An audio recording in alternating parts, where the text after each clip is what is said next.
E se tudo que você acha que é real, desde o trabalho que você odeia ao time que você defende de paixão, fosse na verdade um contrato que alguém te entregou pronto, esperando você assinar ele sem ler e cumprir pelo resto da vida sem nunca escolher de verdade, o que você faria? Fala galera, aqui é o Drake, e hoje nós vamos acompanhar um programador comum, descobrindo que a vida dele inteira é uma prisão construída para ele não pensar por conta própria, e eu vou revelar os detalhes que mudam completamente o jeito que você enxerga essa história, e te mostrar que Matrix tem muito mais a ver com o mundo de hoje do que você imagina. Esse cara vai descobrir que o sistema não precisa prender ninguém à força, basta entregar o pacote pronto e esperar a pessoa assinar. Começamos com o Cypher questionando a Trinity por estar no turno dele, suspeitando que ela gosta de observar o Neo, mas ela nega na hora. Aí o Cypher reflete que o Neo será finalizado, e que o Morpheu pensa que ele é o escolhido, mas a Trinity deixa claro que a opinião dele não importa, e antes que continuem, ela nota que a linha pode estar grampeada. Quando eles desligam, vemos os policiais encurralando a Trinity num prédio abandonado, enquanto lá fora, o agente Smith e mais dois agentes chegam até o tenente. O engravatado lembra que as ordens foram claras e eram para a própria segurança da polícia, mas o tenente não tá nem aí pra jurisdição e garante que dariam conta de uma mulher. Quando o policial avisa que já mandou os homens dele pegarem a Trinity, o Smith retruca que os caras provavelmente já foram finalizados. Lá dentro, a Trinity reage e brutaliza os policiais com habilidades sobre-humanas.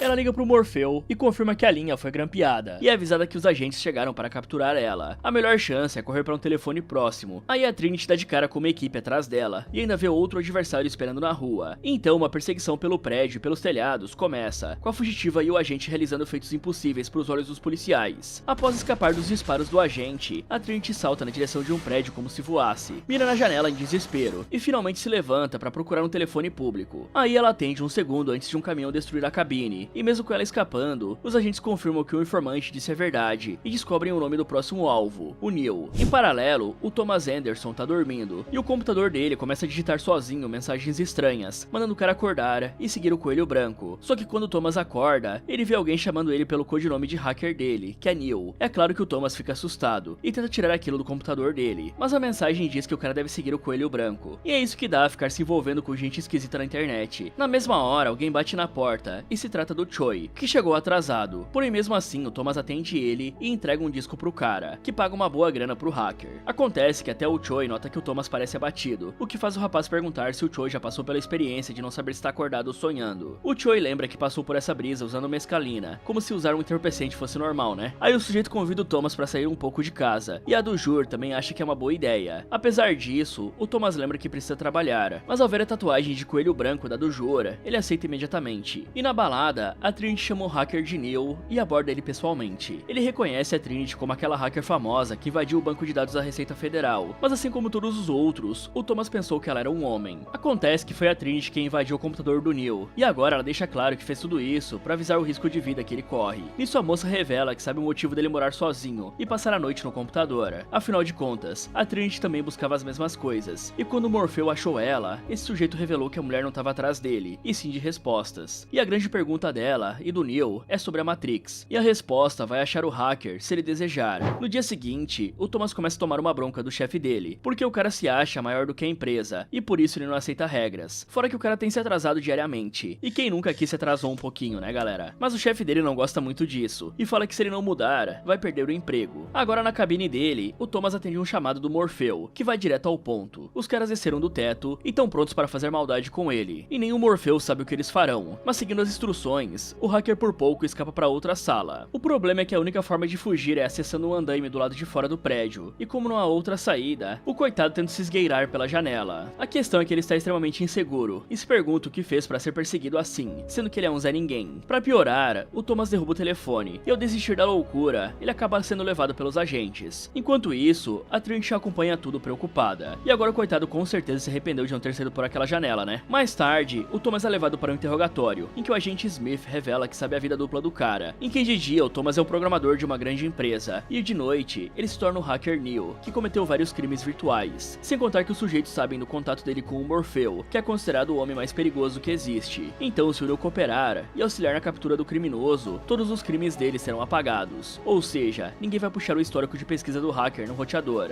Mas o Neo simplesmente nega, mostra o dedo do meio pro Smith e exige o telefonema que ele possui por direito, mas aí fica a dúvida de como o prisioneiro faria uma ligação sem sem poder falar. Notando que a boca dele foi colada do nada, o Neil entra em desespero, e sendo imobilizado pelos agentes, o Smith obriga ele a cooperar ao colocar uma criatura tecnológica dentro do umbigo dele. Acordando depois desse pesadelo, o Neil recebe uma ligação do Morpheu, em que o sujeito diz que os agentes subestimaram a importância do hacker, pois se eles soubessem a verdade, já teriam mandado ele pra vala. Fora que o Morpheu comenta que o Neil procurou ele nos últimos anos, enquanto o Morpheu procurava pelo rapaz durante toda a vida dele, e como a ligação tá grampeada, o sujeito marca um ponto de encontro com um hacker. Mais tarde, a Trinity busca o Neil, que logo de cara é surpreendido pela arma da Switch, exigindo que o novato tire a camisa. Agora ele precisa seguir as regras deles, ou simplesmente cair fora. Mas antes do Neil desistir, a Trinity avisa que ele sabe onde aquela rua vai dar, e com certeza não gostaria de segui-la. E como o Neil decide ficar, o Apoc acende as luzes do carro, e a Trinity remove a criatura tecnológica que estava grampeando ele. Então eles chegam na base, e a Trinity aconselha o rapaz a ser sincero, porque o Morpheu sabe mais do que ele espera. Aí os dois finalmente se conhecem. Nessa hora, o Morpheu sugere que o Neil se sente como a Alice entrando na toca do coelho, fora que pro mentor, o rapaz tem o olhar de alguém que aceita o que vê, pois espera pelo momento de acordar. Ele pergunta se o Neil acredita em destino, e o cara nega, porque não gosta da ideia de não poder controlar a própria vida. E o Morpheu entende essa filosofia, e o sentimento do rapaz sobre o destino. E continuando, o Morpheu também sabe que o Neil sempre sentiu e soube que havia algo de errado com o mundo, mas nunca conseguiu explicar o porquê disso. Foi esse sentimento e a vontade de saber o que é a Matrix que trouxeram o Neil até o Morpheu. Então o líder do grupo explica que a Matrix é toda a realidade ao redor deles, uma prisão intocável e invisível, feita para escravizar as pessoas e impedir que eles descubram a verdade. Mas o Neil precisa ver ela por conta própria para entender. A partir desse momento, não há mais volta, e o Neil precisa escolher entre a pílula azul, que faz ele acordar em casa achando que tudo foi um sonho, ou a outra alternativa. Se ele tomar a pílula vermelha, ele vai ficar calvo, tomar Campari e abrir um podcast. Tô zoando, galera. Se ele tomar a vermelha, será como se Alice ficasse no País das Maravilhas e o Morpheu mostrará até onde vai a toca do coelho. E acima de tudo isso, o mentor oferece apenas a verdade ao Neil. Tendo tomado a pílula vermelha, o Neil é levado até uma máquina, e a pílula que ele tomou faz parte de um programa feito para interromper os sinais portadores dele, o que permitirá que o novato seja localizado. Como ele não entende muito bem o que isso significa, o Cypher compara isso a Dorothy indo até o mundo de Oz. E depois dessa explicação, o Neil nota que o espelho se tornou uma espécie de líquido. Vendo isso, o Morpheu pergunta se o Neil já teve um sonho que parecia verdadeiro, e o que aconteceria se ele não acordasse desse sonho, ou como ele saberia a diferença entre o mundo real e o mundo dos sonhos. E conforme o espelho começa a tomar conta do corpo do coitado, ele acredita que isso não é real, e a cada segundo que passa, o Neil parece colapsar ainda mais. Ok, galera, isso aqui é algo que podemos chamar de vigilância digital de ambiente. É exatamente o que o Smith faz nessa primeira parte do filme. O engravatado senta na frente do hacker e despeja a vida inteira dele em cima da mesa, a empresa onde ele trabalha, o codinome hacker, cada crime virtual que ele fez, e até mesmo o contato com o Morpheu. E o agente fala tudo como alguém que nem precisou investigar nada. O problema é que em 2026, nem precisa ter um detetive na sua frente pra ler a sua vida. Hoje o sistema junta tudo sobre você, apenas por conta da tela na sua frente. Ele entrega a sua imagem completa pra quem quer pagar. E quem faz isso lá fora são empresas chamadas data brokers, tipo a Axiom, que perfila quase todo o lar americano e revende esses dados para anunciantes, campanhas políticas e até mesmo pro governo, quando ele quer pular um mandado judicial.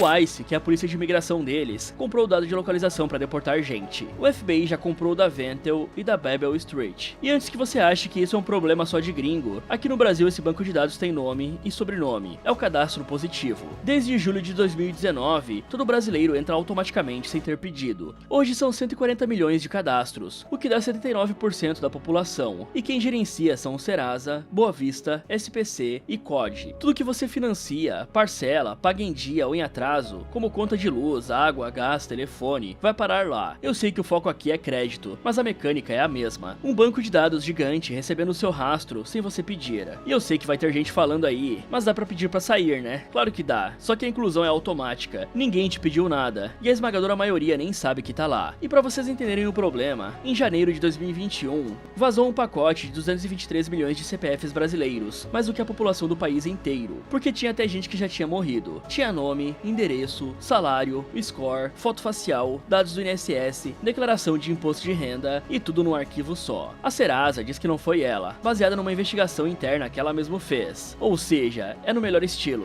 Nós investigamos e nós mesmos concluímos que somos inocentes. Então pode ficar de boa, galera. E a NPD, que era pra ser o nosso xerife dos dados, tá investigando esse caso há 4 anos. E até agora, não tem uma multa ou uma conclusão. E galera, tem uma parada estranha que anda acontecendo comigo ultimamente. Eu vou contar aqui, vocês me dizem se já aconteceu com vocês também. Semana passada, eu e minha esposa começamos a conversar sobre os nossos gatinhos. A conversa era um pouquinho mórbida, já que a gente tava falando de que eles não fazem ideia de que um dia vão morrer, que pra eles o conceito de morte simplesmente não existe. A gente tocou no assunto porque ela não queria eles na cama dormindo, mas aí ela pensou nisso e acabou deixando eles ficarem. Só que no dia seguinte, apareceu na minha página inicial do YouTube um vídeo justamente sobre esse teste de consciência em animais, e como os animais reagem ao reconhecimento da própria mortalidade, ou até mesmo ao reconhecimento próprio na frente de um espelho. E aí eu fico me perguntando se isso foi coincidência cósmica ou se alguém ouviu. É claro que a explicação oficial das coisas é que o microfone do celular só liga quando você fala Hey Siri ou Ok Google, e desculpa aí quem tá na TV, mas como essa não foi a primeira vez que isso aconteceu comigo, eu tenho minhas dúvidas. Afinal, foi só uma conversa que a gente teve, eu não cheguei a pesquisar isso depois, não joguei no Google pra saber, a gente só conversou sobre e foi dormir. E assim galera, eu não tô dizendo que a Apple ou a Google gravam você o tempo inteiro para montar um dossiê, provavelmente eles nem precisam. O que eles têm de hábito, hora de dormir, batimento cardíaco, localização, busca, vídeos assistidos até o fim, já basta pra adivinhar o que você falou na cama. Mas você já passou por isso? Será que essa é a nossa Matrix? E olha galera, lá em 2024, uma pesquisa do IBGE com 120 mil estudantes mostrou que 26% dos jovens brasileiros sentem que ninguém se importa com eles. Entre as meninas, 33%, e 18% acham que a vida não vale a pena. Entre os adultos, quase 25% da população tem a rede empobrecida e não se sente próxima de ninguém. E isso é terreno fértil para qualquer pessoa que aparecer prometendo despertar, identidade nova ou um sentido na vida. E é por isso que o conceito Red Pill do filme foi totalmente distorcido, criando a tal da Manosphere, que basicamente são podcasts ou canais do YouTube, que dizem que o homem precisa acordar para como a mulher manipula o mercado afetivo.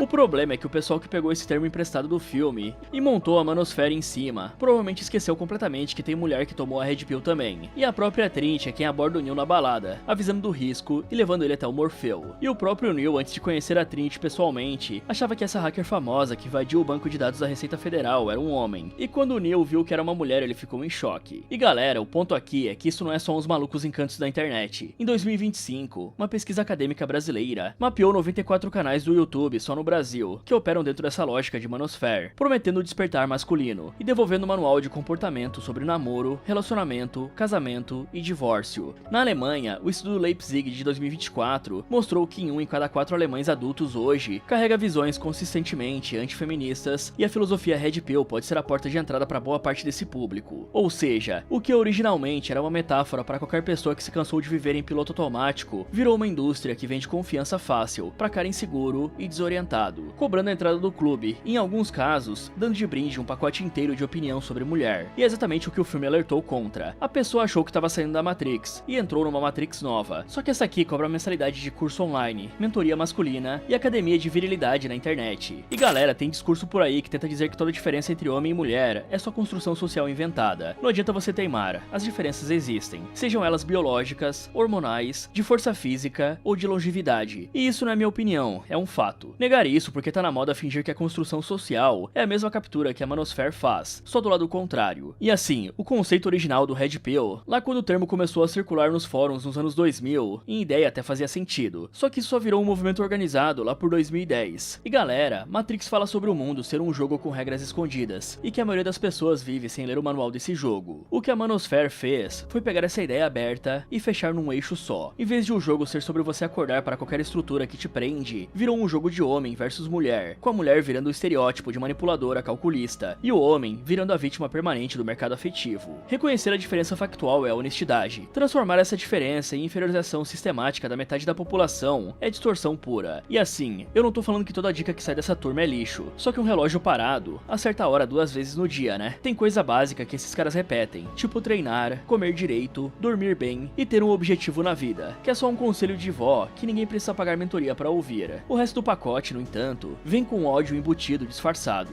E galera, é normal você procurar direcionamento na vida e ter momentos que tá meio perdido. Eu já passei por isso e cheguei a ver uns conteúdos desses. E depois de ver alguns vídeos e ouvir algumas coisas que esses caras falam, eu cheguei a uma conclusão. Você não precisa comprar um curso de como ser homem, tomar banho gelado ou repetir um mantra do maluco do Tate no espelho. Isso não muda absolutamente nada na sua vida. E se bobear, vai piorar e fazer você se isolar ainda mais. E como esses próprios caras adoram dizer, a realidade é dura às vezes. Mas isso não é motivo pra você adotar uma filosofia que generaliza mulheres completamente. Felizmente, antes que ele tenha uma parada cardíaca, eles encontram um sinal do Neo, que acorda dentro de um tanque e presencia uma infinidade de outras cápsulas iguais a dele. O coitado vai notando que o corpo dele não possui um pelo só e tem vários tubos conectados. Não demora muito para uma máquina surgir e liberar o tubo na nuca, com todos os outros fios se soltando. Aí o Neo é jogado fora por um túnel. Apesar disso, uma nave resgata ele, e o cara é recebido no mundo real. E antes de perder a consciência, ele vê o Morpheu confirmando pra Trinity que finalmente acharam um escolhido. E galera, essas máquinas estão fazendo um péssimo trabalho de segurança das baterias delas, né? Após isso, o Neo acorda no meio de um procedimento cirúrgico e reclama de dor nos olhos, o que faz o Morpheu justificar que isso acontece por ele nunca ter usado eles de verdade. Aí o Morpheu nota que eles terão muito trabalho, porque os músculos do Neo atrofiaram por nunca terem sido usados, e ele e o Dozer seguem reconstruindo o cara. Na sequência, vemos o rapaz acordando e tirando um tubo do braço dele, e ao tentar tocar no buraco na nuca dele, o Morpheu surge, o que faz o Neo perguntar o que aconteceu com ele, e que lugar é esse. Nessa hora, o Morpheu explica que o Neo pensava estar em 1999, mas na verdade, eles já estão perto do ano 2199, e nem o capitão sabe dizer o nome exato. Daí o Morpheu decide levar o Neo para descobrir tudo por conta própria, e vemos que eles operam uma hovercraft chamada Nabucodonosor, feita pelos Estados Unidos em 2069, onde é o núcleo em que eles mandam um sinal pirata para dentro da Matrix. Inclusive, o nome dessa nave é uma referência ao rei babilônico Nabucodonosor II, que era assombrado por sonhos proféticos, assim como Morpheu é movido pela profecia do escolhido. Aí o Neo conhece a tripulação, que é formada pelo Apoc, a Switch, o Cypher, o Tank, o Mouse e o Dozer. E o Morpheu decide mostrar a Matrix pro Neo, que é levado até outra cadeira, e o líder avisa que ele vai se sentir um pouco estranho, porque um cabo é conectado na nuca dele. Antes que possa fazer algo, o Neo desperta na construção, onde o Morpheu explica que se trata de um programa de carregamento, no qual eles podem pegar roupas, equipamentos, simular treinamentos e tudo o que precisarem. Pro Neo é difícil acreditar que eles estão num programa de computador, e o Morpheu demonstra que o cara tá com outras roupas, com cabelo e sem os buracos no corpo. Isso acontece porque essa é uma autoimagem residual dele, que é basicamente a projeção mental da versão digital da pessoa. E como o Neo tá em dúvida se isso é real, o Morpheu explica que se pra ele, realidade é aquilo que pode ser sentido, então isso não passa de sinais elétricos interpretados pelo cérebro. Ele mostra que o mundo conhecido pelo Neo era como no final do século XX, mas hoje só existe como parte de uma simulação. O mundo real foi completamente destruído, e o Morpheu apresenta esse cenário arruinado como o deserto do real pro Neo, que fica abismado. As poucas informações que ele possui são de que no começo do século XXI, a humanidade comemorava a criação da inteligência artificial, mas o problema começou quando a IA criou uma raça de máquinas, e isso gerou uma guerra entre humanos e robôs. Nem o Morpheu sabe quem atacou primeiro, mas ele sabe que foi a humanidade que queimou o céu para cortar a energia solar das máquinas. O azar é que as máquinas começaram a utilizar a bioeletricidade dos humanos e o calor corporal de mais de 25.000 BTUs por corpo, combinando com uma forma de fusão, e isso virou a fonte de energia que elas precisavam. A partir disso, as máquinas começam a cultivar incontáveis humanos, e o Morpheu viu os campos humanos com os próprios olhos. Inclusive, ele viu os mortos sendo transformados em líquidos para serem injetados nos vivos. Em outras palavras, a Matrix é um mundo dos sonhos, gerado por computador feito para controlar os humanos e transformar todos em baterias para as máquinas. É claro que todas essas informações deixam o Neo desesperado, e ele nega que isso seja verdade, tanto que ao acordar, o coitado vomita e desmaia. Aí o Neo confirma com o Morpheu que é impossível ir embora, mas o capitão devolve a pergunta. Mesmo se ele pudesse voltar, será que ele ia querer? Em seguida, o líder pede desculpas por ter quebrado uma das regras, porque depois de uma certa idade, eles não liberam mais as mentes, porque isso é perigoso por elas terem dificuldade em esquecer. Mas o Morpheu só quebrou essa norma por ter muita fé de que o Neo é o escolhido. Segundo ele, o escolhido podia moldar a própria Matrix, e foi ele quem libertou os primeiros humanos da simulação, além de mostrar a verdade de que enquanto a Matrix existir, ninguém será livre. Sendo assim, quando esse salvador se foi, o oráculo profetizou a volta dele, de forma que ele seria capaz de destruir a Matrix e liberar todos dela. Por esse motivo, todos ali passaram um bom tempo procurando por ele, e o Morpheu pensa que essa busca terminou. Aí ele manda o Neo descansar pro treinamento dele. Um tempo depois, o Tank vai até o Neo para ser o operador do treinamento dele. O Neo nota que o Tank não tem buracos no corpo, e o motivo é que o operador nasceu já fora da Matrix, vindo de Zion, que é a única cidade humana que restou, e fica perto do núcleo da Terra. Só que o Tank não esconde a animação para ver as habilidades do Neo, porque se o Morpheu estiver certo, ele vai ser muito bom. Quando começam, o Tank pula os programas operacionais e vai direto para as artes marciais, injetando a gravação de várias delas na consciência do Neo. Quando o Morpheu se aproxima, o Neo revela que agora ele sabe Kung Fu, o que faz o líder deles decidir testar isso em uma simulação de combate. E mesmo que ela siga as leis da física, ainda existem regras de programa de computadores que podem ser quebradas, conforme eles se enfrentam, até que o Neo vai bem, mas o Morpheu é mais habilidoso, e ele reconhece as qualidades do rapaz, mas o novato ainda possui uma fraqueza. Daí toda a galera é avisada sobre o combate, e eles correm para assistir a luta, que aos poucos é dominada pelo Morpheu, até que ele vence o Neo de uma vez por todas. Inicialmente, o Neo pensa que perdeu porque o Morpheu é rápido, mas o capitão questiona se nesse lugar, a força e a rapidez dele dependem de músculos, além de perguntar se o rapaz acha que tá respirando ar. Aí continuando com o combate, o Mouse fica impressionado com as capacidades do Neo, e o Morpheu explica que o novato não pode pensar que é rápido, e sim saber que é rápido. Eles também precisam parar de tentar golpear e acertar de verdade. Com isso, o Neo percebe o que o líder tá fazendo, e o Morpheu confirma que tá tentando libertar a mente dele, mas ele só consegue mostrar a porta. Quem precisará atravessar é o próprio hacker. Assim, ele manda o Tank carregar o programa de salto, e ao pular de um prédio pro outro, o Morpheu faz questão de provar ao Neo que a trava dele não é física, e sim psicológica. Aí de um lado, o Mouse sugere que o Neo pode acertar o salto de primeira, mas a maioria da tripulação nega a possibilidade, porque ninguém consegue acertar o primeiro pulo. Mas a Trinity torce pelo Neo, que mesmo estando inseguro, salta e cai com tudo no asfalto. Aí o Mouse confirma que ninguém acerta o primeiro pulo. A simulação chega ao fim, e o Neo nota que tá ferido, e por mais que ele pense que aquilo não era real, o fato é que a mente dele tornou aquilo real. Ou seja, o Neo pode ser encaçapado na Matrix, pois o corpo não vive sem uma mente. Mais tarde, a Trinity leva comida pro Neo, e o Cypher lembra que ela nunca fez isso por ele. O Careca pergunta se o Neo tem algo de especial, e se questiona porque o Morpheu ainda não levou o novato até a Oráculo, se tem tanta fé no rapaz. A Trinity garante que o Morpheu fará na hora certa, e agora vemos o Capitão explicando pro Neo que a Matrix é um sistema inimigo, e dentro desse sistema, eles veem várias pessoas que desejam salvar, mas como elas fazem parte do sistema, são inimigas por enquanto. A maior parte das pessoas não tá preparada para o despertar, e é tão dependente do sistema, que fará de tudo para proteger ele. E o bobo do Neo acaba babando por uma mulher de vermelho. O Morpheu nota que o novato se distraiu com a moça, então ele manda o Neo olhar de novo, e descobrir que na verdade, aquele é o Smith. No fim, esse programa de treinamento serve para ensinar que se alguém não está do lado deles, automaticamente tá contra eles. E descobrimos que o motivo é que o agente Smith é um programa senciente, que pode entrar e sair de qualquer coisa conectada ao sistema, então qualquer um que não foi libertado é um agente em potencial.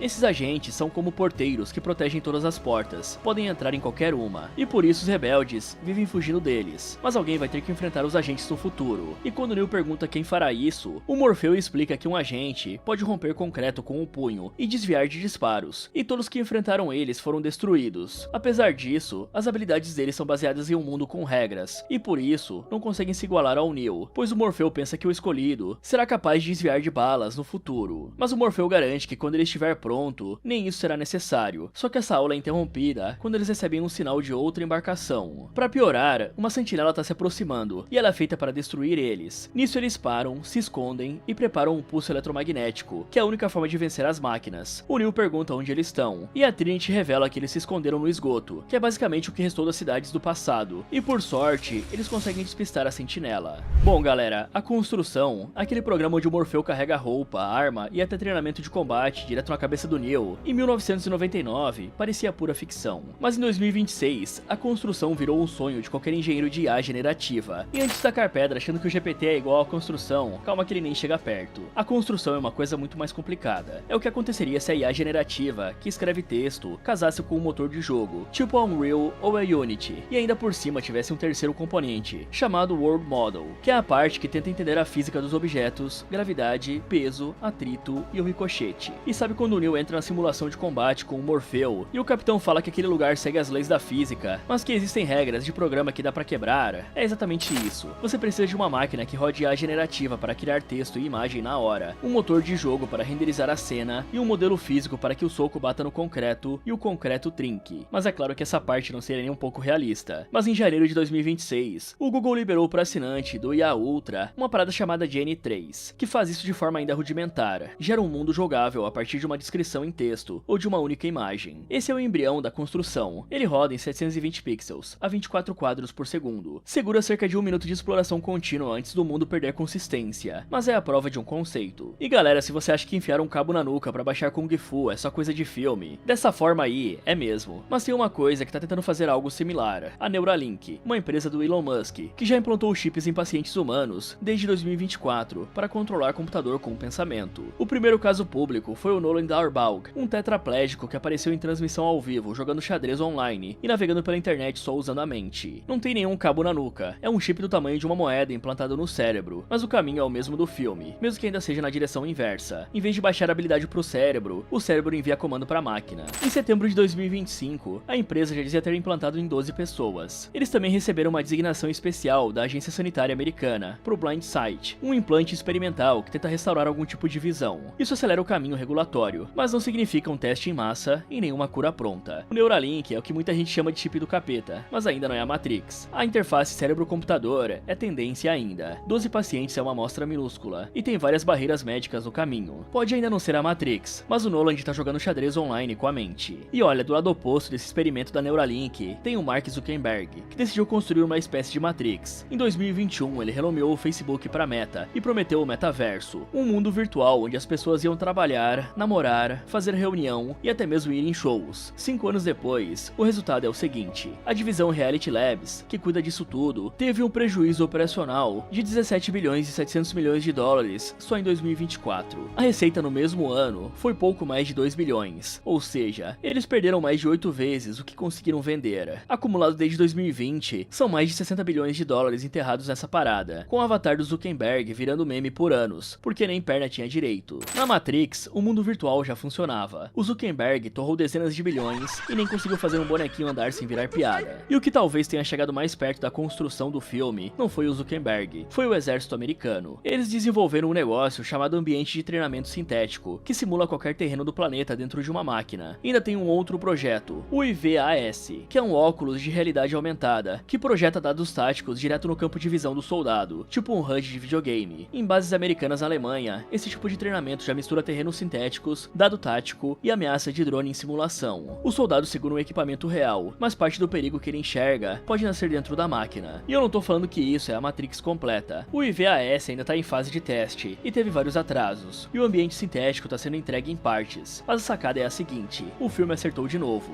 E a gente viu que na Matrix, alguns segundos de distração podem ser fatais. E hoje em dia isso combina bastante com uma indústria gigante, que mede a sua atenção. Esse tipo de software é chamado de Bossware. E hoje muita ferramenta já mistura monitoramento comum com análise automática do funcionário, enquanto ele trabalha. Mede quantas teclas o cara apertou, tira print da tela em intervalos, gera score automático de produtividade e entrega um ranking pronto, pro gerente usar quando decidir quem fica e quem sai. Em janeiro de 2024, a Amazon na França foi multada em 32 milhões de euros pela Agência de Proteção de Dados francesa, que classificou a vigilância da empresa como excessivamente intrusiva. Os scanners rastreavam até períodos curtíssimos de inatividade, obrigando o trabalhador a justificar pausa como se cada minuto parado fosse suspeito. E aqui no Brasil isso já chegou. Em setembro de 2025, o Itaú demitiu mais de 1.000 funcionários de uma vez só, alegando má conduta no home office, depois de monitorar por meses o uso do mouse, cliques, abertura de abas e tempo de chamada de vídeo. Um ex-funcionário contou que um colega passou a levar o computador até para beber água, com medo de ser marcado como inativo. O Ministério Público do Trabalho até abriu uma investigação. Então o treinador virou um vigia, o vigia virou o algoritmo, e o algoritmo já entrega o ranking pronto pra gerente assinar a demissão. E bom galera, no momento em que o Morfeu conta pro Neo o que aconteceu com a humanidade, que geral virou bateria pras máquinas, chega a dar um medinho, né? Você já lembra de todas as vezes que xingou o GPT de burro e se arrepende na hora. Mas fica tranquilo, não precisa se desesperar, porque as coisas provavelmente não vão ir pra esse lado, já que a conta não fecha. O Morfeu diz que cada humano gera 25.000 BTU de calor, e mesmo se for por dia e não por hora, a conta não bate. Pra manter alguém vivo dentro de um tanque, simular o mundo inteiro só pra ele, impedir o despertar dele, gasta mais energia mantendo do que consegue extrair. É igual o Morfeu disse, o destino parece ter um senso de ironia. Se as máquinas dependessem mesmo da gente como pilha, a fazenda inteira teria fechado as portas em pouco tempo,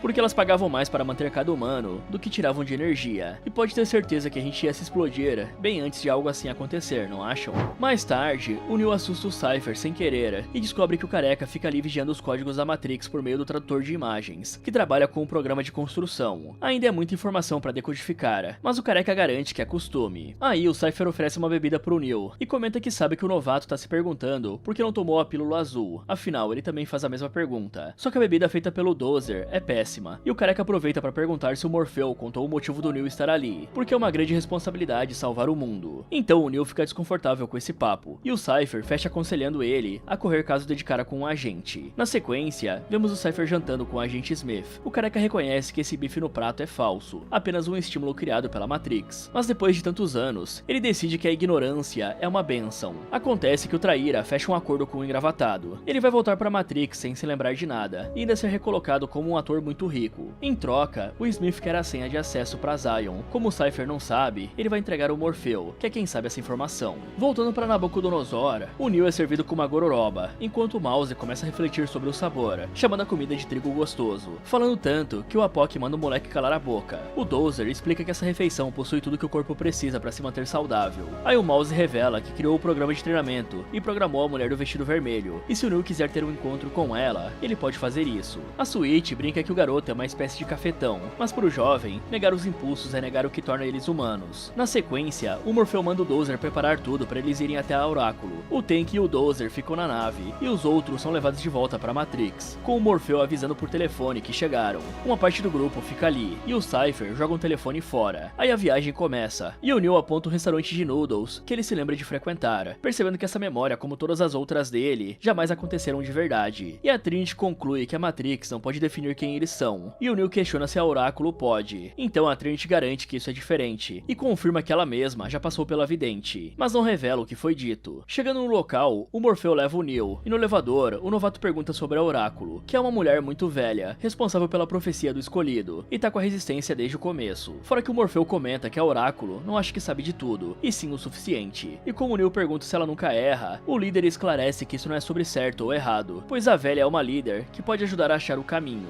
E no passado, ela disse pro Morpheu que ele encontraria o escolhido. Já dentro do apartamento, o Morpheu lembra que pode mostrar a porta ao Neo, mas ele precisa escolher atravessar ela. Aí uma mulher abre a porta e aborda os dois. Eles são recebidos, e o Neo é levado até uma sala de espera, onde vê as crianças chamadas de potenciais. Uma delas levita uns blocos coloridos, e até entorta colheres com a mente. O garotinho entrega uma colher ao Neo, e explica que não tem como entortar a colher, porque a colher não existe. O que entorta não é a colher, e sim o próprio Neo. E isso faz ele realmente perceber que não é a colher que entorta, e sim ele mesmo. Então ele é levado até a Oráculo, que já sabe o nome dele, e comenta que o novato não deve se preocupar com o vaso. Na mesma hora, o Neo sem querer derruba o vaso, e a velha garante que pedirá para alguma criança consertar. Quando o rapaz questiona se ela sabe de tudo, ela devolve uma pergunta. Ele quebraria o vaso se ela não tivesse dito? Ela também comenta que o Neo é mais bonito do que pensava, e por isso, uma outra mulher gosta dele. Ao perguntar de quem a Oráculo fala, a velha brinca que o coitado também é burro. Indo direto ao ponto, a Oráculo pergunta se o Neo pensa que é o escolhido, e como ele não sabe responder, ela mostra uma placa em latim, com a frase "conhece a ti mesmo". Para ela, ser escolhido é como estar apaixonado. A pessoa simplesmente sabe, e não tem dúvidas. A Oráculo então conduz o Neo até ele mesmo concluir que não é o escolhido. Ela ainda garante que ele tem o dom, mas parece que tá esperando por algo, talvez a próxima vida dele. Por isso, o Neo se lembra do Morpheu, que quase convenceu o rapaz de que ele era o homem da profecia. A Oráculo pergunta se o Neo realmente quer ouvir o que ela tem para dizer, e lamenta pelo Morpheu, porque sem ele, todos estão perdidos. E quando o Neo pergunta o que isso significa, a velha explica que o líder irá sacrificar a própria vida pelo rapaz, já que ele acredita cegamente que o Neo é o escolhido, e ninguém vai convencer ele do contrário. O Neo precisará fazer uma escolha entre a vida dele ou a do Morpheu, e o rapaz terá que escolher quem deles morrerá. A Oráculo lamenta por dar essa notícia, já que o Neo é uma pessoa boa, mas ela garante que ele vai se sentir melhor, pois vai se lembrar de que não acredita em destino e controla a própria vida. Aí a velha oferece um cookie pra ele, e promete que o Neo vai ficar melhor depois de comer. Na saída do apartamento, o Morpheu deixa claro que o papo do Neo com a Oráculo fica somente entre eles, mas é nítido que o papo com a velha alugou um triplex à cabeça e no juízo do rapaz. Após a conversa, o Tank avisa pro Mouse que a galera tá voltando, e o Cypher começa a mexer no rosto durante o sono. Antes de partirem, o Neo nota que um gato tá repetindo os mesmos movimentos em ciclo, e comenta que é um déjà vu. Isso deixa todos em alerta, porque um déjà vu geralmente é uma falha na Matrix, quando o sistema muda algo. Aí o Tank percebe que um cabo foi cortado, e quando o Mouse tenta sair, uma parede de tijolos surge à frente deles. E mesmo se armando e tentando enfrentar os policiais, o moleque é transformado em uma peneira humana. Voltando pro grupo, eles dão de cara com uma das passagens obstruídas, e o Morpheu pede a planta do local pro Tank. Então eles decidem fugir pelo duto principal, e o Apoc ainda torce para a Oráculo ter dado boas notícias. O problema é que o agente Smith identifica que eles estão no 8º andar, e manda os policiais para lá, e o Neo recebe uma pistola. Aí o grupo entra na parede, e por pouco escapa, mas a poeira faz o Cypher espirrar. Por isso, um policial detecta os fugitivos e começa a disparar, e o Neo contra-ataca. Para piorar, o policial recua e acaba sendo possuído pelo agente Smith, que acerta o Neo pela parede. E antes de capturar o novato, o engravatado é confrontado pelo Morpheu, que manda todos tirarem o Neo dali, gritando que o rapaz é tudo que importa. É claro que o Neo nega, mas ele e o resto do grupo fogem e dão de cara com mais policiais, que logo são mandados pra terra do pé junto.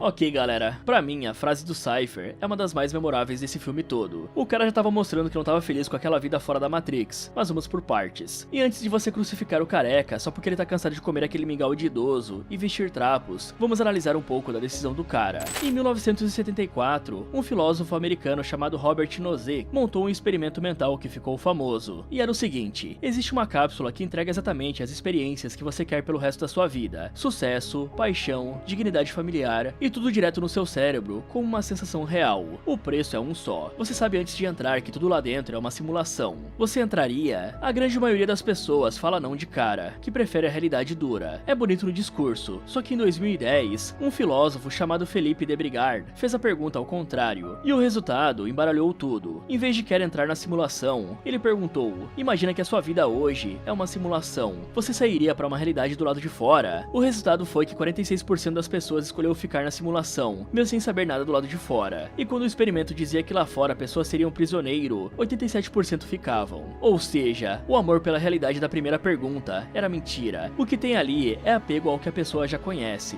E o Cypher é a versão extrema disso. Ele já conheceu o real e o simulado, achou o real mais duro e escolheu o conforto familiar da Matrix, mesmo sabendo que era uma mentira. E olha, isso não ficou só no experimento mental do Nozick. Uma meta-análise recente sobre o que podemos traduzir para ignorância proposital juntou vários estudos e somou mais ou menos 33 mil decisões em experimentos com pessoas comuns. A pergunta era simples: quando a pessoa tem a opção de descobrir se a escolha dela vai prejudicar alguém, o que ela faz? A resposta deu cerca de 40% escolhendo ativamente não saber. Esse 40% sabia que tinha um botão para não ver o lado e clicou nele, porque saber obriga. Isso casa direto com uma ideia que eu repito lá no Derrotando: quando você escolhe não fazer nada, você já tá fazendo alguma coisa. Esses 40% escolheram não saber, exatamente para não precisar agir. E galera, você acha mesmo que isso não bate exatamente com o nosso mundo atual? Quantas notícias você já pulou só de ler a manchete e saber que ia ficar com raiva se lesse o resto? Quantas vezes você preferiu ver um conteúdo rápido em vez de fazer aquela outra coisa que fazia antigamente e era muito mais prazerosa? Quantas conversas com gente da família você cortou mudando de assunto porque sentiu que aquilo ia obrigar você a fazer uma coisa em seguida? Tudo foi uma escolha. O Cypher é o espelho da gente em 2026. Ele se entregou pra Matrix pensar, sentir e decidir no lugar dele. E a gente faz a versão menor disso todo dia. Quando deixa o algoritmo escolher o que você vai ver, deixa a IA escrever o que você quer dizer, e deixa o feed decidir do que você vai ter raiva. Mas calma que nem todo uso de IA é o Cypher. Tem uma diferença entre você pedir pro GPT escrever um e-mail mais rápido pra jantar com a sua família, e você terceirizar a vida inteira pra uma IA. O cara do e-mail tá usando como uma ferramenta. O Cypher se entregou inteiro. A diferença é que um tá no comando, o outro entregou as chaves e simplesmente foi dormir.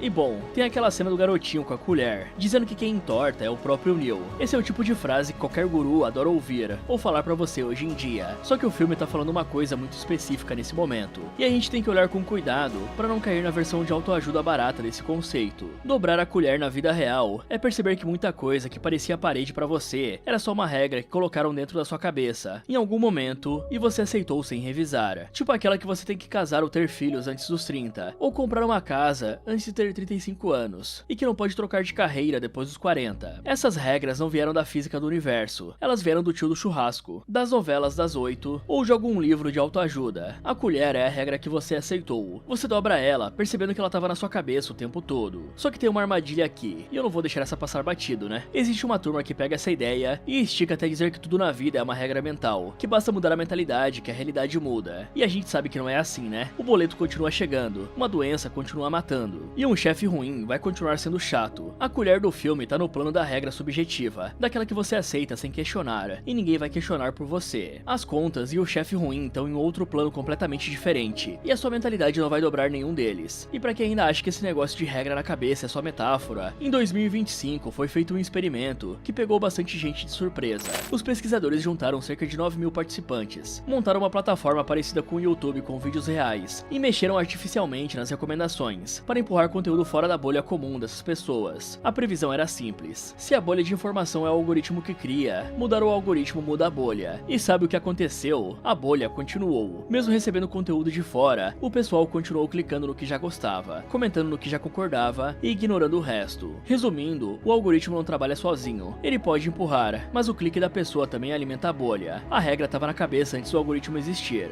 Ele só pegou uma carona. E depois da colher, o Neo vai pra cozinha da Oráculo e vê uma placa em latim, que traduzindo fica "conheça a ti mesmo". Essa frase está circulando há mais de 2500 anos. Já estava escrita no Oráculo de Delfos, lá na Grécia Antiga, antes mesmo de Sócrates virar Sócrates. E não é à toa que o filme escolheu botar exatamente essa frase na cozinha, onde a velhinha vai dar a leitura do Neo, porque o que ela vai testar não é o destino do rapaz, é se ele conhece o suficiente para encarar o que vai vir. Hoje em 2026, conhecer a si mesmo ficou estranhamente difícil, e não é um achismo meu, tem pesquisa por trás. Um estudo do MIT Media Lab, divulgado em 2025, 54 participantes escreveram ensaios em 3 grupos diferentes. Uma parte da galera escrevia usando o ChatGPT, outra parte usando o Google, e a terceira escrevia só com o cérebro mesmo. E enquanto os caras escreviam, os pesquisadores iam medindo o eletroencefalograma de cada um, ou seja, eles registravam a atividade elétrica do cérebro em tempo real, e o resultado foi que o grupo do ChatGPT mostrou a conexão cerebral a mais fraca dos três. E não para por aí. Depois de terminar a sessão, esse pessoal tinha dificuldade para lembrar e citar o próprio texto que tinha acabado de escrever, e relatava menor senso de autoria daquilo. E o mais perturbador, quando tiraram o ChatGPT desse grupo e mandaram eles escreverem sozinhos no final, o padrão fraco continuou. O cérebro deles meio que tinha aprendido a desligar, e isso casa direto com o que o filme estava tentando avisar. A Oráculo manda o Neo conhecer a si mesmo, e a gente em 2026 tá fazendo o oposto.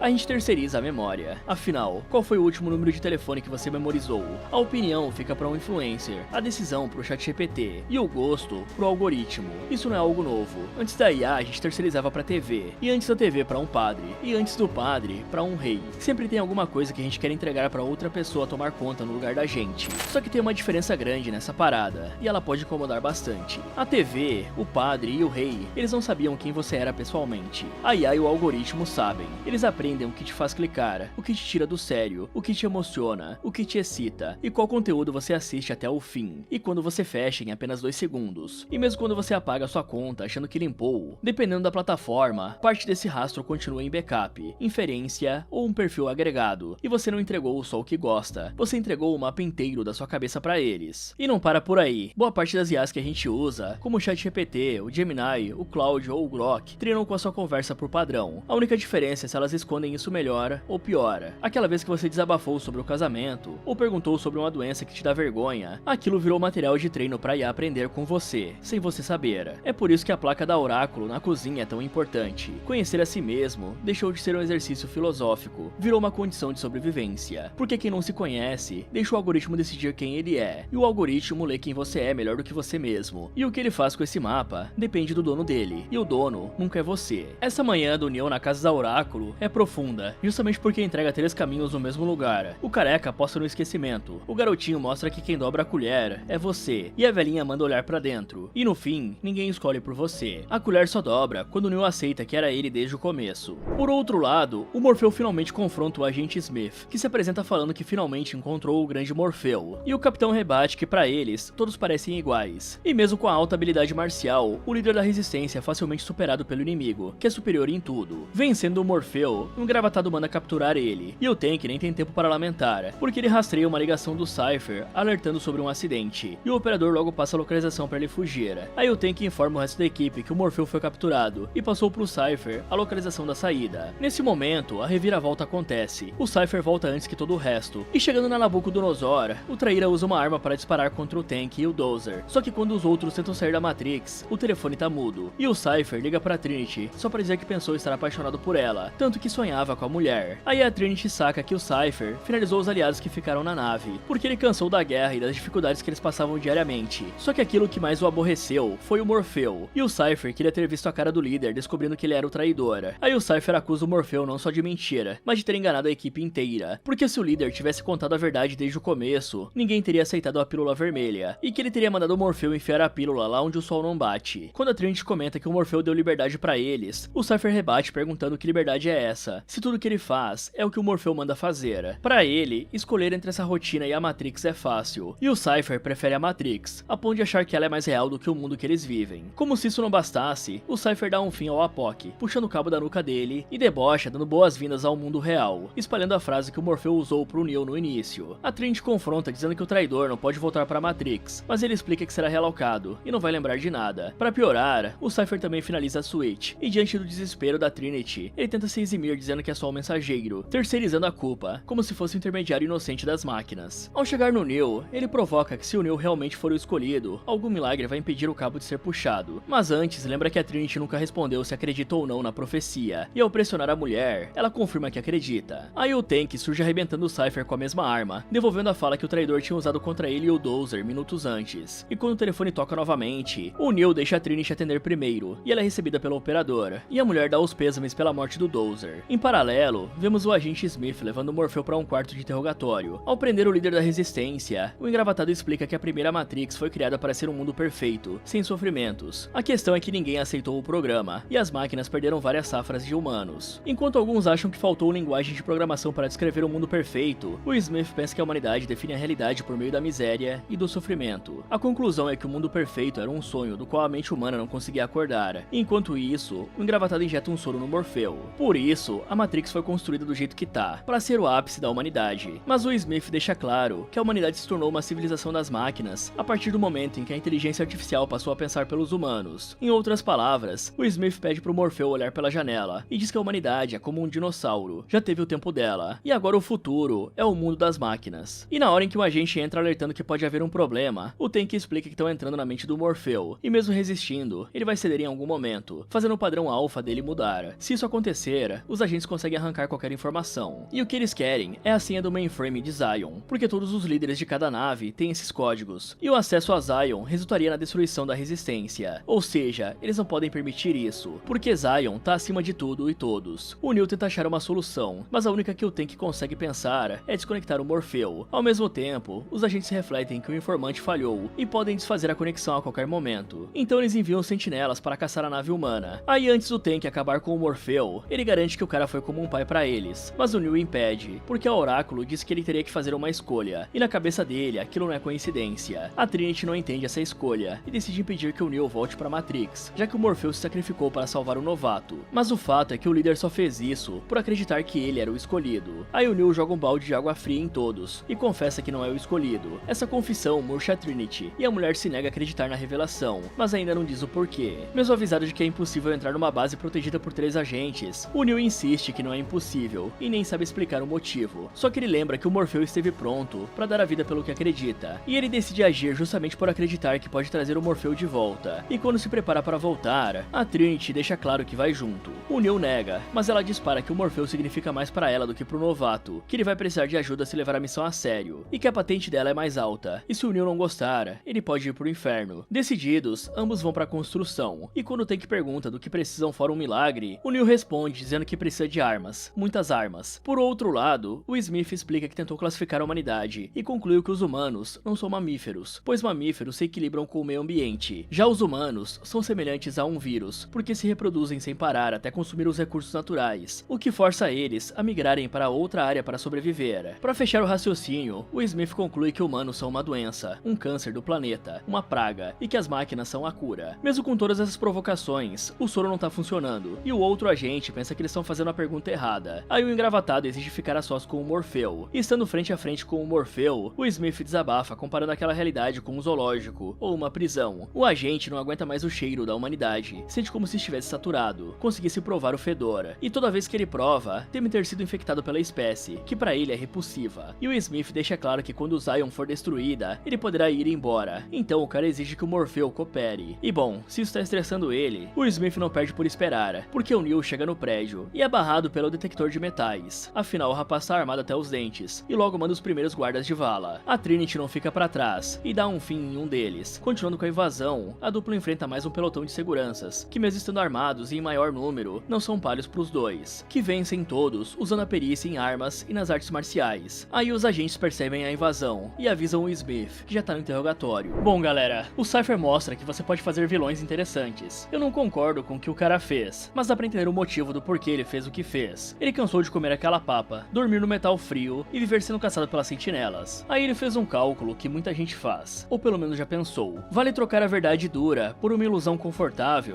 E antes de apedrejar o careca, vamos separar uma coisa. Se você isolar só a escolha que o Cypher fez, sem as consequências e sem levar em conta como ele ia conseguir o que queria, ele não feria ninguém. O corpo e a cabeça é dele, e se ele quer trocar a verdade dura por uma simulação confortável até bater as botas, isso é problema do Cypher com o Cypher. É a mesma lógica que a gente respeita quando alguém decide sair de um relacionamento ruim, ou abandonar uma carreira que não faz mais sentido, ou simplesmente desistir de uma luta que ele não pediu pra entrar. E galera, quando o Morfeu ofereceu a pílula vermelha, ele deixou tudo ambíguo de propósito. O cara não contou da papa fria, do metal gelado na coluna, da sentinela caçando, do bombardeio constante. Ele apresentou a verdade como um prêmio, e nem todo mundo aguenta a verdade quando ela vem com esse pacote inteiro. Ninguém é obrigado a continuar combatendo só porque entrou na guerra sem saber o tamanho dela. Mas aqui é que entra o problema. O Cypher não fez apenas uma escolha que ia levar ele de volta pra incubadora e virar uma bateria novamente. A escolha dele fez várias pessoas irem de base. O cara feriu o Tank, finalizou o Dozer logo na chegada da nave, depois puxou o cabo da nuca do Apoc e finalizou a Switch. E ainda por cima ele entregou o Morfeu pro Smith, sabendo que iam abrir a cabeça do líder para arrancar a senha de Zion. E é aqui que o filme separa o joio do trigo, de um jeito que a maioria das histórias não tem coragem de separar. A escolha individual do Cypher acaba no momento exato em que ela arrasta outra pessoa junto. Aí já não é mais sair de uma guerra que ele entrou, é puxar o tapete de quem ainda estava lutando. E vamos combinar, galera, você estar cansado de viver aquela guerra contra as máquinas até explica, mas não absolve nada do que ele fez. Se você tem uma infância difícil, uma decepção com um líder, ou um ano ruim, tudo isso pode entrar no contexto e dar pra entender de onde vem o gatilho, mas não justifica a ação. E no momento que ele puxa o cabo da nuca do Apoc, o Cypher cruzou pra dentro do time das máquinas, e ele ainda se chama de mensageiro para terceirizar a culpa, como se fosse um intermediário inocente do estrago que ele mesmo causou. E galera, tem um paralelo interessante entre o Cypher e os Hikikomori. Mas antes que eu ache que alguém ache que eu tô equiparando os dois, Hikikomori é um caso de sofrimento psíquico real, não é criminalidade. O Cypher é um vilão de cinema extremo. O paralelo aqui é só no gatilho psicológico, quando a realidade cobra demais e a escolha de muita gente é desligar. O Cypher escolheu uma Matrix confortável, os Hikikomori escolhem o quarto trancado. O mecanismo de fundo é o mesmo. E pra vocês entenderem melhor, o termo Hikikomori foi popularizado por um psiquiatra japonês, chamado Tamaki Saito, em 1998, um ano antes do filme estrear nos cinemas. O Hikikomori é o cara que se isola da vida social por 6 meses ou mais, muitas vezes trancado em uma casa, desligado totalmente da sociedade. Não é um sinônimo automático de depressão, mas frequentemente envolve sofrimento psíquico, ansiedade e fatores sociais e familiares pesados. O gabinete do governo japonês fez uma pesquisa oficial nacional sobre o fenômeno em 3 rodadas. Em 2010, estimou-se cerca de 696 mil Hikikomoris, entre 15 e 39 anos no país. Em 2016, uma segunda rodada apontou cerca de 541 mil pessoas isoladas, na mesma faixa de idade. Em 2019, uma terceira pesquisa encontrou mais de 613 mil pessoas isoladas, entre 40 e 64 anos. E aí surgiu o que ficou conhecido lá no Japão como o problema 80-50, que é quando o pai ou a mãe, na faixa dos 80 anos, ainda cuida de um filho Hikikomori, na faixa dos 50. E antes que alguém ache que essa parada é só um problema cultural do japonês, vale olhar pra cá. O IBGE divulgou em dezembro de 2024 o levantamento mais recente da pesquisa nacional por amostra de domicílio sobre os jovens Neném. E assim, Neném não é a versão brasileira do Hikikomori. São fenômenos diferentes, mas tem um paralelo de fundo. Neném é o jovem entre 15 e 29 anos, que não estuda e nem está ocupado. Em 2023, eram mais de 10 milhões nessa situação no Brasil. Então, 1 em cada 5 jovens brasileiros caminhando por aí hoje tá nessa estatística. Fugir da realidade quando ela cobra demais não é uma parada exótica de outra cultura, galera. O Saito, o psiquiatra que cunhou o termo, aponta 80% de homens entre os Hikikomoris em amostras clínicas. E as pesquisas oficiais do governo japonês também confirmam. E adivinha onde parte desses caras isolados acaba caindo quando liga o computador no quarto trancado? Lembra daquela parada que eu trouxe lá no começo do vídeo sobre a apropriação cultural do Red Pill pela Manosphere? Pois é, parte dessa galera vai parar exatamente aí. E assim, eu tô falando uma parte, não são todos, e sim alguns. Tem que deixar bem claro hoje em dia, né? Porque o pessoal não interpreta. E o ecossistema onde essa galera se encontra é muito mais variado do que parece. O Reddit hospedou até 2017 um dos maiores fóruns incels do mundo, com cerca de 40 mil membros, antes da própria plataforma banir o grupo por incitação à violência. E aqui no Brasil, teve o Dogalachan, um fórum que pesquisadores e a própria BBC associaram a discurso de ódio e a tragédias documentadas. E tem vários outros espalhados por aí, cada um com a sua função.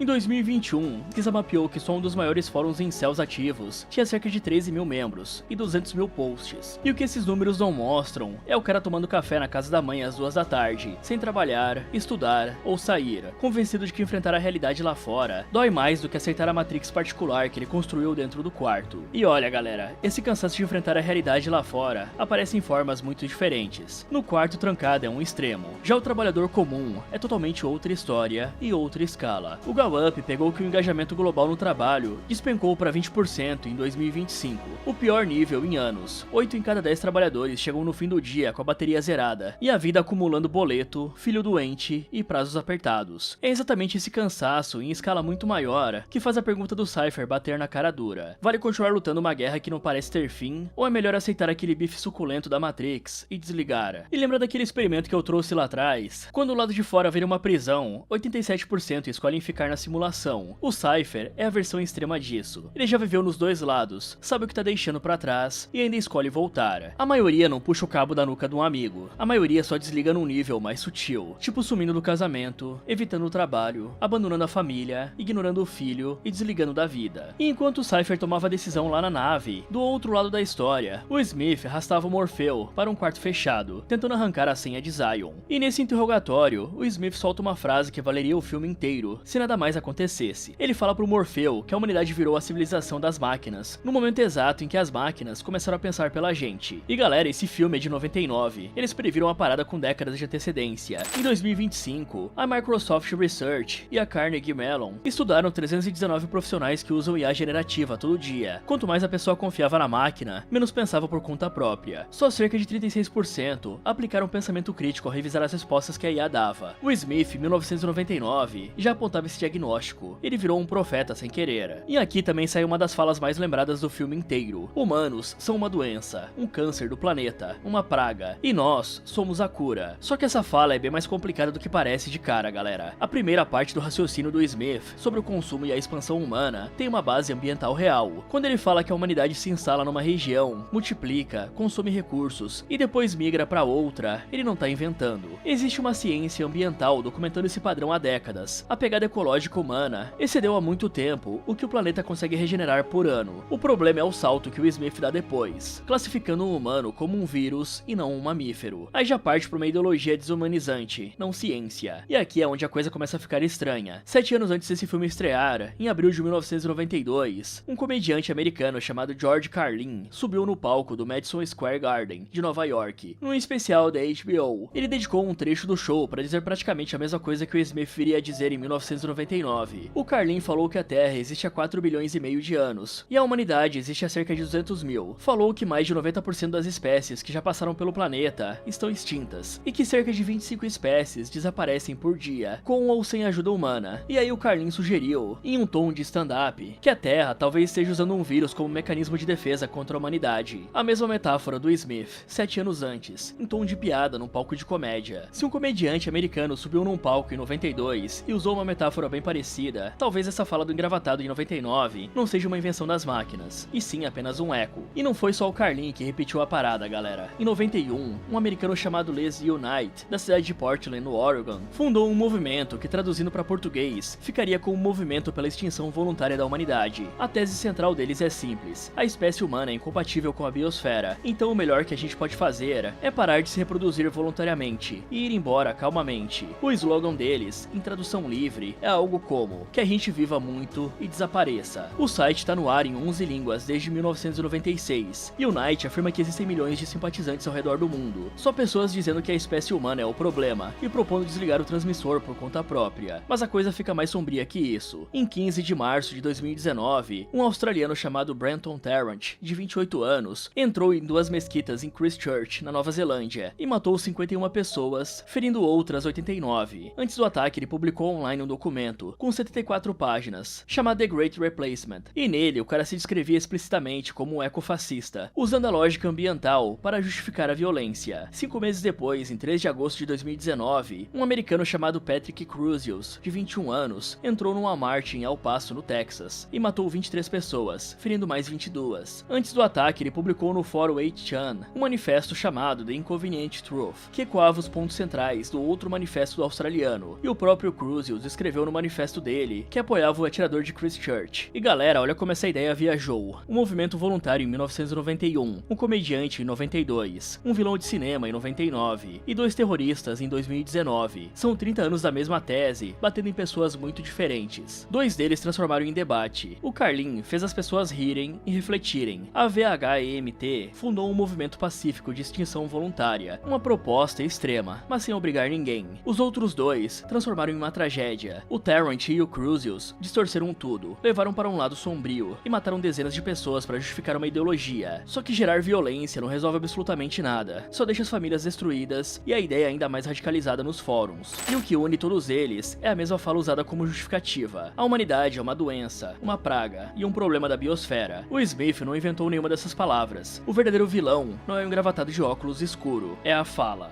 Enquanto isso, o Neo e a Trinity armam uma bomba dentro do elevador e, se prendendo ao cabo, deixam a cabine cair e explodir enquanto sobem os andares. Sabendo da invasão, os agentes dão ordem de destruir os invasores, que já chegaram ao topo do prédio e estão dando fim a vários guardas, até que um deles se torna um agente. O Neo dispara contra o inimigo, mas o engravatado desvia e contra-ataca o escolhido, que esquiva, mas acaba sendo acertado. E antes dele dar um fim ao escolhido, a Trinity surge metendo bala no agente, que é tirado à força do corpo. Aí o Neo pergunta se a Trinity sabe pilotar um helicóptero, e ela logo aprende ao mandar o tanque rodar um programa de pilotagem na consciência dela. Antes que os agentes possam fazer algo, a dupla surge com o helicóptero no andar deles, e o Neo metralha o andar inteiro, forçando os agentes a recuarem, e criando uma brecha pro Morpheus se libertar e saltar até o helicóptero. O azar é que o Smith acerta um disparo na perna do Morpheu, que por pouco é resgatado pelo Neo. Durante a fuga, o Smith também acerta e danifica o helicóptero, que fica desgovernado, e por pouco, os dois caras conseguem parar em um prédio. Sendo assim, a Trinity fica sozinha dentro do helicóptero, aí o Neo agarra o cabo. Apesar da batida, a Trinity consegue sair viva, e o Tank reconhece que o Neo é o escolhido. Vendo essa cena, o Morpheu pergunta se agora a Trinity acredita na profecia, por mais que o Neo tente dizer sobre as palavras da Oráculo. O Capitão comenta que a velha somente disse o que o rapaz precisava ouvir, e que há uma diferença entre conhecer o caminho e percorrer ele. Aí o Morpheu aciona o Tank e recebe a localização certa para eles fugirem. Em paralelo, os agentes acham os rastros, e como rastrearam a ligação, eles decidem mandar os sentinelas atacarem. Enquanto eles vão fugindo pelo telefone público, o agente Smith assume o corpo de um morador de rua e intercepta o Neo. Após o Morpheu partir, a Trinity explica que tudo que o Oráculo disse a ela se realizou, menos isso, mas a mulher não esclarece a que se refere e começa a acionar o Tank. A questão é que o agente Smith chega, e por pouco não dispara na Trinity. Ao ver que o Neo foi encurralado, a Trinity até pede pra voltar, mas o Tank nega. Ela questiona o que o Neo tá fazendo, e como o escolhido não fugiu, o Morpheu sabe que o Neo finalmente escolheu acreditar em si mesmo. Aí um combate se inicia, e no começo, o Neo consegue lutar de igual pra igual com o Smith por alguns segundos. O azar é que o engravatado é tão forte que passa a esmagar o escolhido, e ele sente os danos do corpo real. Mesmo em desvantagem, o Neo volta a tentar lutar, mas é superado pelo Smith,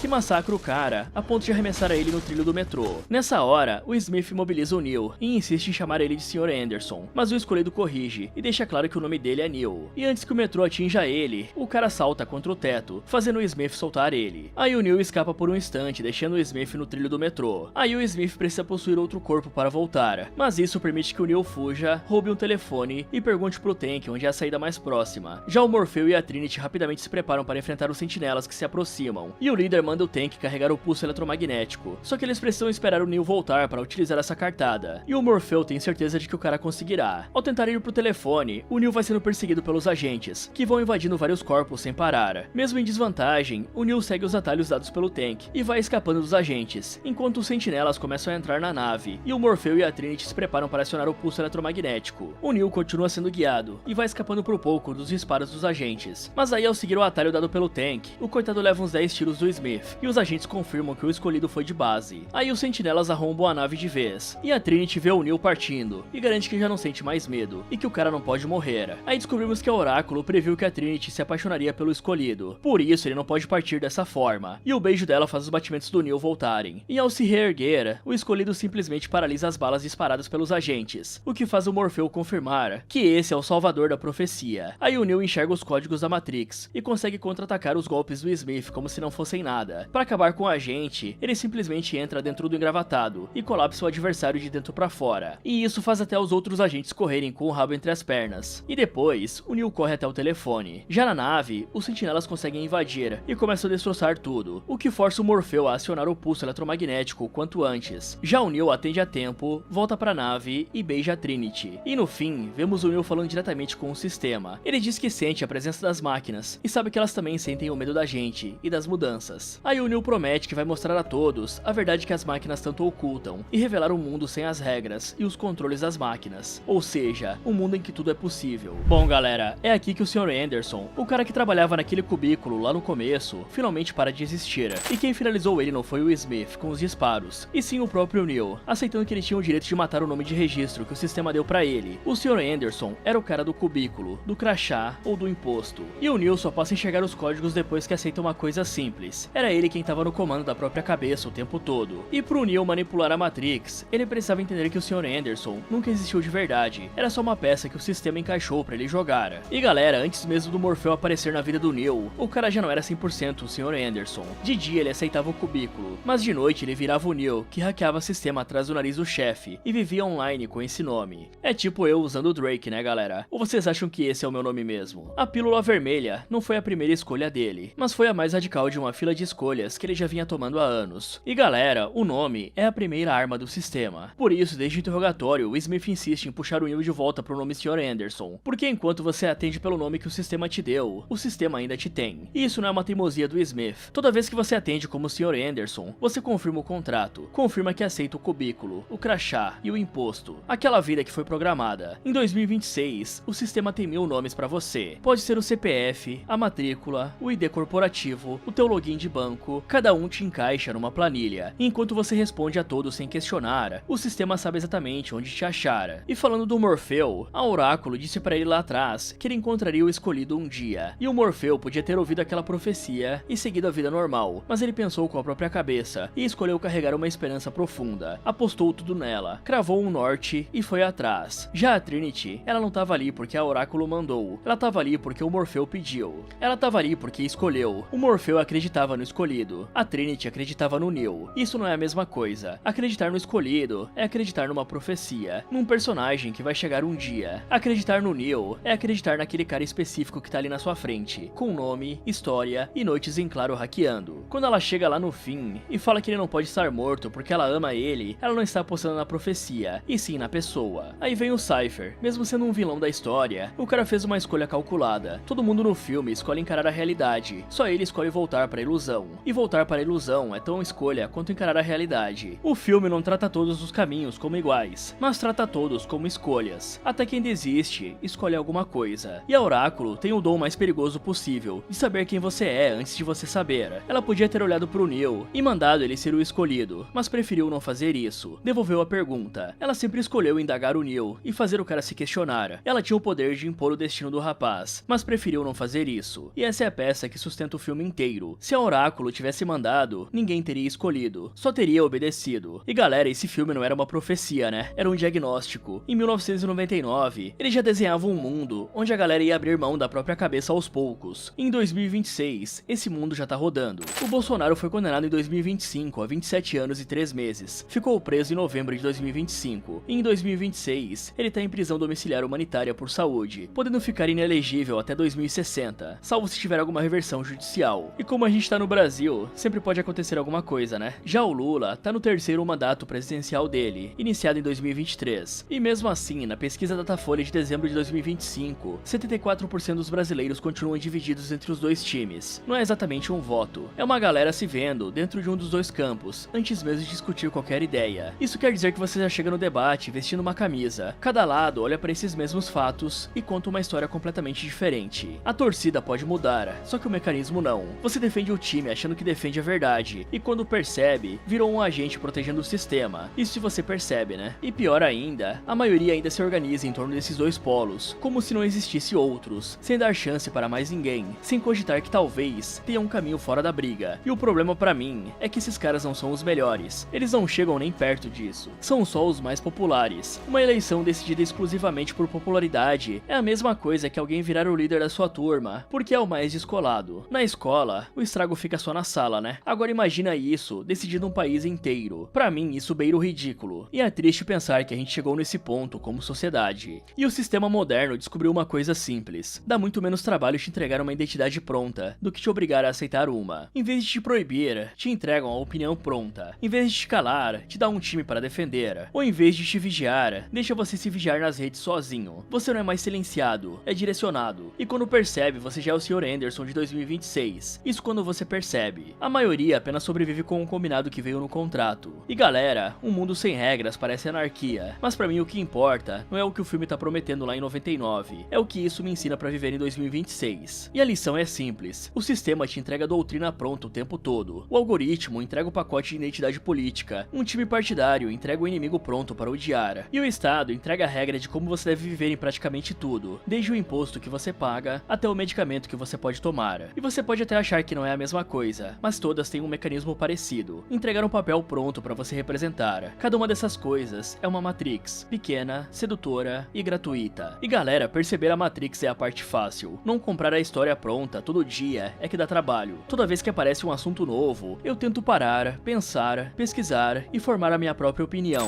Você não pode terceirizar pro influencer da semana, pro político que você gosta, ou pro time que torce. E sinceramente, galera, nem dá pra sair de verdade do Estado. No máximo, você diminui o tamanho do controle dele em cima de você. Então, galera, aprendam a fazer as suas próprias escolhas. Decida como você quer viver, no que você quer trabalhar e no que acredita, sem deixar rede social, político ou alguém fazer isso por você. Ser dono da própria cabeça é o trabalho mais difícil que tem, mas é o único caminho pra sair da Matrix de verdade. Muito obrigado por ficar até aqui e até o próximo.